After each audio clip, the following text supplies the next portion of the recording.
During the apartheid days, there was a lot of segregation in terms of where people stayed, and there were certain parts where people were not allowed to stay.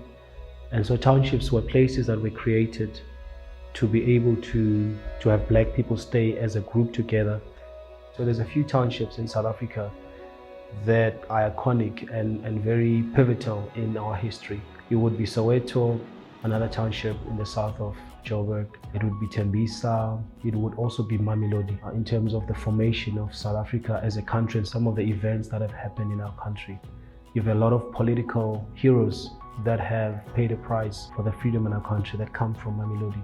You have a lot of jazz musicians that are commonly known in South Africa that come from here. And so it's a very strategic place, I think, for the gospel, for us to be able to reach out the gospel.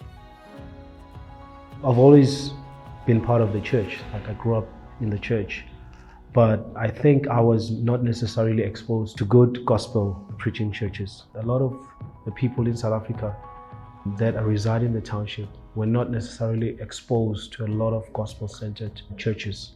So that was a big motivator for me to be here. I just developed the passion to be able to tell the story of the gospel, just to tell people the simple good news of the gospel and explain concepts of Christianity and Jesus in ways that people can understand. So I attended the intensive in New York in 2015, and yeah, I got my world turned upside down about how gospel-centered ministry looked like, and I came back a different man, understanding that this is radical. Gospel-centered ministry is radical. It is totally different way of looking at ministry and doing church.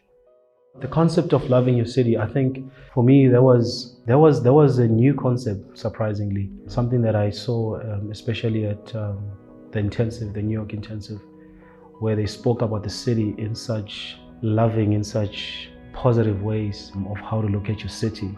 There was not a concept I had of my city before. I saw my city as a place where people are condemned, and people shouldn't, like, it's evil, and us being part of the city, being part of the culture it's just something that I frowned upon.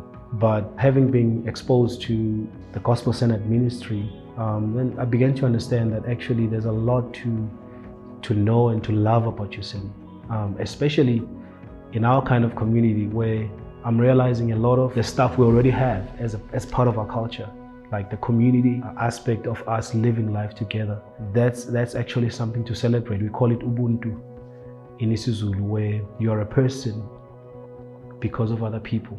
Like, you're not just a person individually, you're a person because of the other people that make you to become something. So that aspect of celebrating that in our city and saying, wow, that's part of the work of God in our city, for people to be that much caring and compassionate to one another.